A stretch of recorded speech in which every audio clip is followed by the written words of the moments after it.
आज त्या ठिकाणी आपण महात्मा ज्योतिबा फुले आणि भारतरत्न महामानव डॉक्टर बाबासाहेब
शास्त्रीच्या पुस्तकामध्ये त्याचा संदर्भ आहे. तो उत्तर असा आहे, नेहरू काँग्रेसवाल्यांना समजावताना म्हणाले, जे जे काही बाबासाहेब म्हणतील ते सहन करा, त्यांच्याशिवाय पर्याय नाही. बाबासाहेब त्या गांधी टोपीची खूप मजा उडवायची. ती गांधी टोपी पांढरी, ते बाबासाहेब त्याची खूपच हे करायचे, चेष्टा करायची, खूप काँग्रेसवाले चिडायचे. बाबासाहेबांनी परवा नाही केली. तुम्हाला माहिती नसेल, आरक्षण धोरण घटनेत घालू नका असा निरोप घेऊन के.एम. मुन्शी पटेलांच्या वतीनं आंबेडकरांना दिल्लीतल्या बंगल्यात भेटायला. मग आंबेडकरांनी विचारलं के.एम. मुन्शीला, तुला हे कोणी सांगितलं? आणि के.एम. मुन्शी असं म्हणाले की मला हे पटेलांनी सांगितलं. मग बाबासाहेब के.एम. मुन्शीला म्हणाले, मग तू पटेलांना जाऊन सांग की तूच ये आणि हे घटनेचं काम कास कर, मी नाही कर. मला एक सांगा, दुसऱ्याच्या जीवावर मोठा झालेला माणूस असं बोलेल का? अजिबात बोलणार नाही. हा दुसरा पुरावा. म्हणजे आंबेडकर स्वतःच्या ताकदीवरती गेले, त्यांच्यात ती कुवत होती. तुम्हाला हेही माहीत पाहिजे की या देशामध्ये इंग्रजी कालखंडामध्ये भारतीय राज्यघटना बनवण्याच्या प्रक्रिया ज्या 1928 पासून सुरू झाल्या, त्या प्रत्येक टप्प्यावरती आंबेडकर समाविष्ट आहे. त्या प्रत्येक प्रोसेसमध्ये आंबेडकर आहे.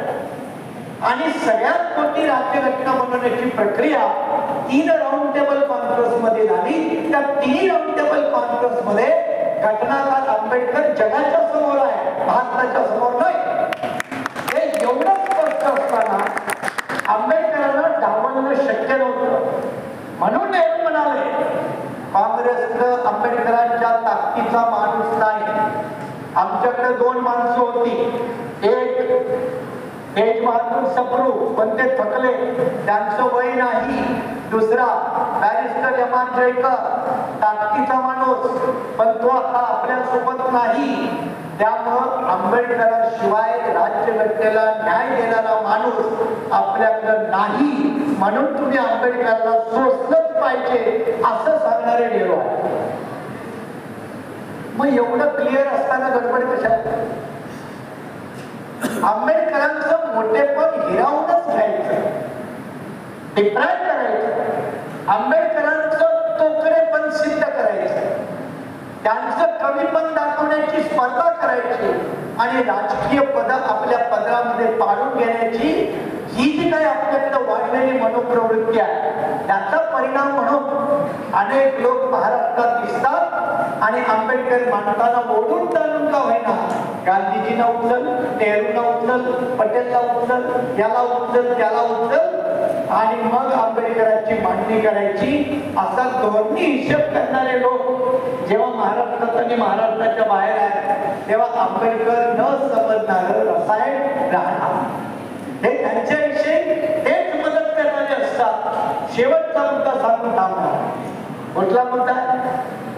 मुद्दा घटना दिली आणि बाबासाहेबांनी हिंदू कोड बिल आणली. काय गरज होती त्यांना सगळ्या देशातल्या हिंदू महिलांचा विचार करण्याची? काही गरज नव्हती. शांतपणे मंत्री म्हणून राहू शकले असते. पण याबाबत त्यांनी सिद्धार्थ महाविद्यालय मुंबई याच्या ठिकाणी एक लेक्चर दिलं की मी हे का करतोय आणि का करतोय याचं स्पष्टीकरण दिलं. त्यात त्यांची पहिली सूत्र काय? पहिलं सूत्र की समतेची राज्यघटना आणि विषमतेचा समाज हे मला मान्य नाही. हे मुख्य सूत्र आहे. समतेची राज्यघटना आणि विषमतेचा समाज हे मला मान्य नाही. आणि विषमतेचा समाज त्याला प्रमुख कारण कोणतं असेल तर स्त्री पुरुष भेदाभेद हा मोठा आधार आहे आणि म्हणून हिंदू कोड हे त्या भाषणाचं सार आहे. मग त्या भाषणामध्ये आंबेडकरांनी बंगालमधल्या हिंदू कुलीन विवाह पद्धतीचं उदाहरण दिलं. हिंदू कुलीन विवाह पद्धतीमध्ये एका हिंदू माणसाला अनेक बायका करण्याची परवानगी होती. अनेक म्हणजे अनेक. पब्लिक लिमिटेड कंपनी होती त्यावेळेला, असं काही मर्यादा नव्हती. बाबासाहेब म्हणाले की अनेक महिलांचा पती मेला की त्या पत्नीनं एकतर सती जायचं किंवा बायकॉटेड लाईफ जगायचं. म्हणजे एक माणूस मेला की अनेक स्त्रियांना आयदर त्या फ्युनरल पायरवरती जाऊन जळून मरायचं किंवा सती जायचं. मग आंबेडकर म्हणाले हा स्त्रियांवर समजून घेण्याचे ऐकत असणारे लोक हे फार कमी आहे. अजूनही त्यांची संख्या हवी तेवढी नाही. पण जेव्हा एखादा परदेशातून कुणीतरी नेल्सन मंडेला भारतात येतो, तो भारतीय राज्यघटनेची महाभाग करतो.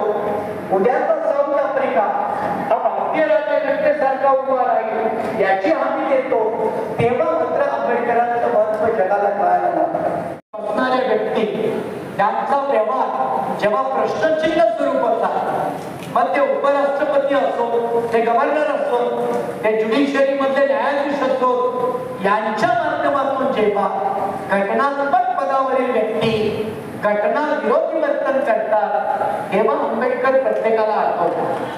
पण ते आंबेडकर सांगण्याची हिंमत कुणामध्ये नसते. आणि अलीकडं जेव्हा शेड्यूल कास्ट आणि शेड्यूल ट्राईब यांचं जेव्हा बऱ्याच प्रमाणात शिक्षण प्रगतीमुळे एकत्रीकरण होत असताना उपवर्गीकरण सारखे फैसले सुप्रीम कोर्टच्या माध्यमातून पुन्हा दलित समाजामध्ये वेगवेगळे गट पडावे, आदिवासीमध्ये डिलिस्टिंगच्या पॉलिसी नावाखाली एकूण आदिवासीची संख्या कमी व्हावी हे दुसरं षडयंत्र, उद्या ओबीसीचे रोहिणी कमिशनच्या आधारावरती पुन्हा 4 तुकडे आणि ओबीसीचे आणखीन तुकडे हे करण्याची जेव्हा सरकारांची नीती असते तेव्हा एक जिन्सी समाज बनणार कसा, एक जिन्सी मानव समुदाय बनणार कसा, जाती जातीच्या भिंती या क्षीण होत असताना नव्या पद्धतीनं आरक्षणाची मागणी करून जातीयतेच्या भिंती, वर्गीयतेच्या भिंती पुन्हा मजबूत करणं म्हणजे अनुसूचित जाती जमाती ओबीसी यांच्या एकतेला देश पातळीवरती एक शृंग लावण्यासारखं काम जेव्हा सत्ताधारी करतात तेव्हा आंबेडकर हे जास्त जोरानं मांडण्याची गरज आहे, सांगण्याची गरज आहे. आणि आज दुर्दैवानं तसं होताना दिसत नाही. महाराष्ट्रामध्ये त्याचा रेशो तर फारच कमी प्रमाणात असतो. या मूलभूत मुद्द्याच्या आधारावर जेव्हा तुम्ही थोडा बहुत विद्यार्थी म्हणून जरी विचार केला तर आंबेडकर किती जास्त प्रखर आणि समयोचित आहे, प्रासंगिक आहे याचा तुम्हाला प्रत्येक आल्याशिवाय राहणार नाही. आणि म्हणून आंबेडकर एका समाजाची प्रॉपर्टी नाही. Ambedkar is a national property. पण त्या नॅशनल प्रॉपर्टीचा जर तुम्ही उपयोग नाही केला तर naturally it becomes the property of few class. विशिष्ट वर्गाची प्रॉपर्टी बनते. त्याला आंबेडकर जबाबदार नाही. आणि म्हणून दिवसेंदिवस आंबेडकरांना जेवढा हा देश स्वीकारेल तेवढा देश प्रचंड गतीनं पुढे जाईल. आणि आंबेडकरांना देश जेवढा उशीर करेल स्वीकारायला तेवढं या देशाचं, देशातल्या मानव समुदायाचं नुकसान होईल एवढा गंभीर इशारा देऊन या ठिकाणी थांबतो. धन्यवाद. जय हिंद.